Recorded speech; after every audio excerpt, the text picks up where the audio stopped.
The USA is the home of serial killers. A killer is defined as serial when they have killed 3 or more people in various attacks. Of the prolific serial killers known around the world, 74% were born and raised in the USA. Welcome back, everybody, to Murder with Mo, the true crime podcast that covers serial killer cases in the USA. I'm your host, Mo, and I'm on the case today. Trigger warning, today's episode does talk of sexual assault and harm to minors, so make sure you listen with care. The sources for today's case are thedailybreeze.com, serialkillercalendar.com, and allthat'sinteresting.com. So everybody take a second, close your eyes, and imagine it's a beautiful sunny day. You're driving down the street and your favorite song comes on the radio. While you're singing and dancing, having a great time, you notice that there's something odd on the side of the road. As you get closer, you comprehend that this object's actually a trash bag, but it was oddly shaped due to whatever contents were inside of it. Being the good Samaritan that you are, you decide, okay, let me pick up this trash to avoid any type of litter or garbage on the road. Now, while you're in the process of lifting the bag, a human body part falls out and your jaw drops. You have just discovered a murdered body, and that means there's a killer on the loose. Now, this reality was all too real for the people of the Los Angeles County in between 1962 and 1977. So in the 1960s and 70s, hitchhiking was a very normalized thing. You'd be driving down highways, roads, or city streets and see someone trying to pick up a ride from anybody that was headed in the same direction as them. Now, while most had pure intentions with lending a helping hand and giving people rides that they needed, others saw hitchhiking individuals as a perfect ruse to lure them into their car and commit heinous crimes against them. It was a serial killer's most treasured playground. One afternoon, a 19-year-old Caucasian male who has never been identified by authorities, everybody, was hitchhiking and needed a ride to Los Angeles from Orange County. An average man looking to be the same age as the hitchhiker pulled his motorcycle to the side of the road and offered this young man a ride. Looking unsuspecting of any malice, the hitchhiker took the ride, but little did he know it would be the last ride he would ever take, and he would become the first victim of the trash bag killer. He was taken to a secluded area where the driver shot him in the head and they committed necrophilia on the body. Realizing there was a witness that actually saw this strange man as the last person to be with the hitchhiker he just killed, he went back to where he picked the hitchhiker up from and murdered this witness as well. Now, there was a break in the murders. After the 1962 slayings of the hitchhikers, 6 years would actually go by until another person went missing. In 1968, a man known as George disappeared from the San Diego nightlife. Witnesses stated that George was smooth-talked, if you will, into a vehicle with a man that they didn't recognize because he didn't actually frequent the area. Authorities didn't have too much to go on, so the missing persons case went cold. There were 2 more disappearances that took place between 1968 and 73. They were John Demchick, who was only 13 years old, and James Fletcher Barwick, only 17 years old. Naturally, because so much time is passing between the disappearances, police forces couldn't even fathom connecting the disappearances to one another. Mostly, they attributed it to potential runaways, and to add on to that, there were no bodies turning up. So they were furthest away from the idea that these disappearances are actually kidnappings turned into brutal murders, you know? That is, though, until 1974, when a sudden plethora of young men started to go missing, that they realized, okay, something's really not right. And then bodies started to turn up, everybody. So that's when they realized, okay, yeah, we have a serial killer on the loose. We got to do something about this. In 1974, this mysterious killer began evolving in his tactics. Refining them made it possible for him to kill more efficiently and effectively. In August 1974, a 5-year-old boy went missing from the Lenox, California area, and his body was found just 2 months later, and his cause of death was suffocation. Then, 6 months later, on April 13th of 1975, a body of somebody who was already filed as a missing person was discovered. It was Albert Rivera, who was shot in the head, sodomized, and dismembered. His remains were disposed in various places across major highways in California.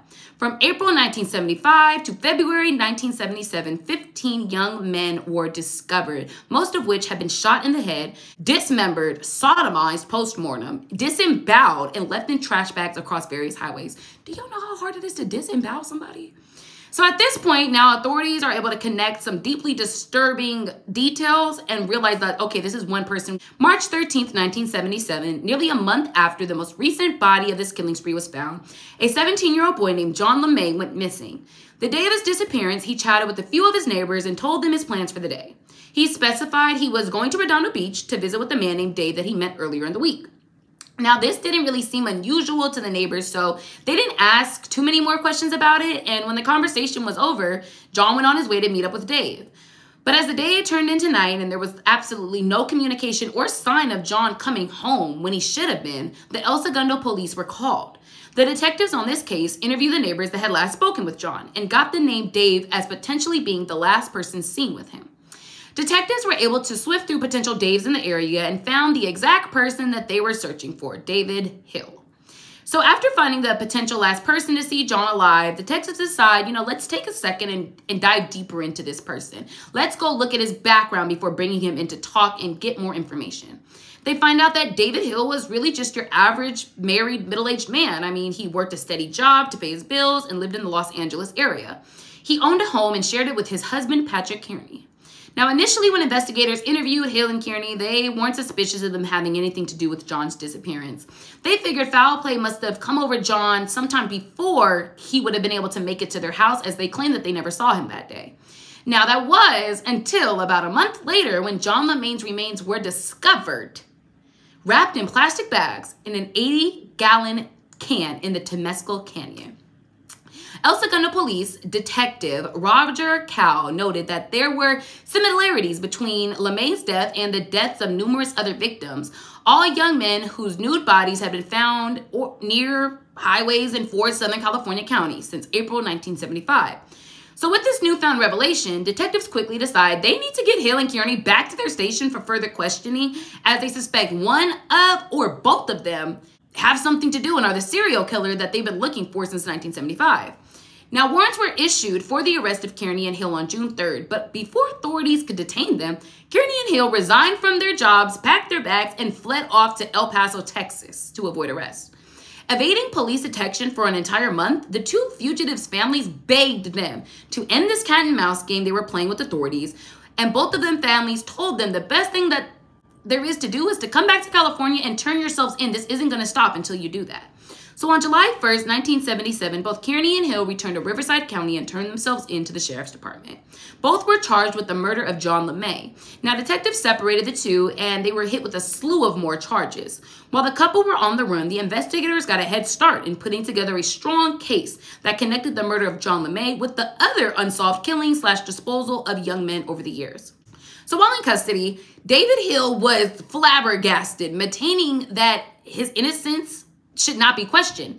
He never hurt anybody. He had no clue what detectives were talking about, but it was really hard to believe what was coming out of his mouth because, I mean, he went on the run literally to Texas when arrest warrants were issued or when they wanted to bring him back in. I mean, the evidence was pointing to him from every which way for not only John LeMay's murders, but the plethora of other murders. So, I mean, like I say, why would you run if you're not guilty? That doesn't help your case at all.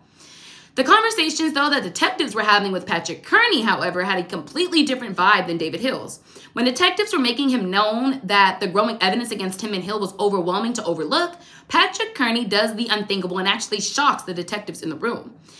This was him confessing to the murder of John LeMay and the other immediate charges that he was facing. Now, Kearney and his attorneys reached a plea deal with the prosecutors of this case, and the prosecutors assured Kearney that they would not pursue the death penalty in exchange for both his confession for every murder he committed and a guilty plea on whatever charges that they come up against him. While Hill was thought to be an accomplice or the main suspect of these murders, during the course of Patrick Kearney's confession to the slew of murders, David Hill was actually released and all charges against him were dropped. I'm glad that, at least he came out and was honest so that his husband didn't have to face the consequences for his literal actions. But in Kearney's written confession, he claimed the responsibility for the murders of 21 young men and an additional 7 more. His confessions were very detailed about the murders committed and documented the reasonings behind almost every single kill. Kearney explained in his confessions where the urges to murder people began. He stated that he was often bullied and beat up in school for being queer. And following the constant berating, he started to harbor fantasies of killing personal enemies and skinning them alive. So over the years, his fantasies of harming his enemies turned into insatiable urges to want to murder them. And he couldn't shake the growing thoughts of wanting to kill, to the point of which he couldn't control the thoughts any longer and he needed to act on them. So in his confession, there were moments of him confessing of the details in too much gore. So again, listen with care as this is coming up. So he spoke on the murder of the hitchhiker and the witness in 1962. And he also did go on to mention that he claimed several more lives of victims between 1962 and 1966. But the murders came to an abrupt stop because at that point in his life, Patrick had met David Hill. And shortly after meeting, the two moved in with each other to start their lives together. Now, this was filling in a lot of gaps for detectives because they were puzzled as to why the disappearances and murders of the young man had taken a turn from being consistent to sporadic, then going back to consistent, then stopping for a little bit, then coming back again. So according to Kearney's confession, his need to kill would be sparked when he and David would argue. The more often the arguments, the more often he would go out and search for people to kill. Now, understanding where this all started, the detectives were looking to further gain knowledge about how he was killing, where the bodies were, and the names of every single victim. So Kearney went into detail of one of his earliest killings, George. He picked up George from the San Diego nightlife and convinced him to come to his house with him.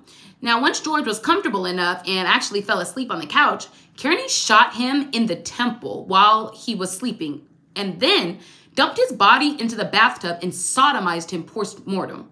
Now, his body was found with the directions Kearney left in his confession on where he was buried.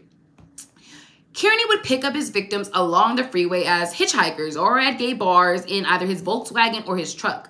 And almost as soon as they would enter into his car and he was alone with them, he would take his .22 caliber pistol and shoot them in the temple right above the ear for an instant death.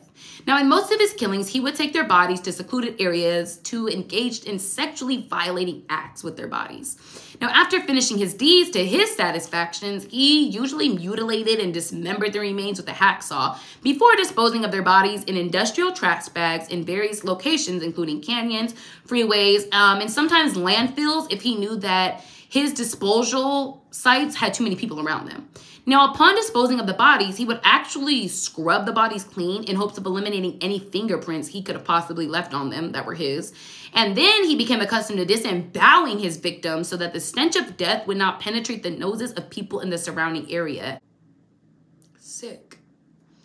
Continuing his confession, Kearney mentioned he was fixated mostly on young men or boys, but a couple of his murders did include, as previously mentioned, a 5-year-old and an 8-year-old kid.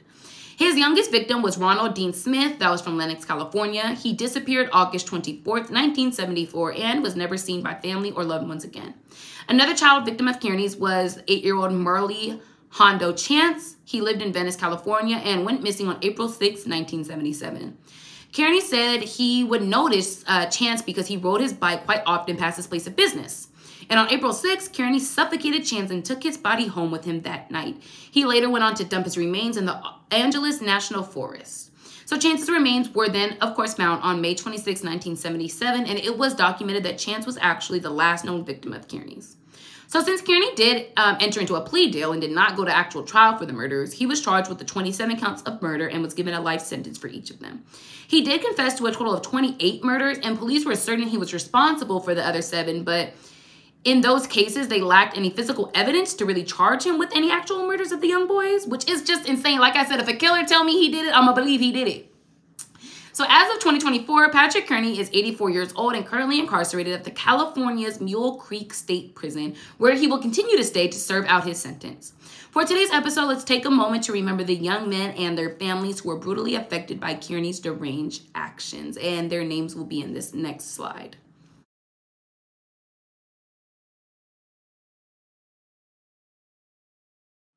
And that concludes today's episode of the serial killer known in the USA as the Trash Bag Killer. Don't forget to like, comment, subscribe, and turn on those post notifications. We'll see you next time for more Murder with Mo. My name is Mo, and I'm signing off the case today. Bye-bye.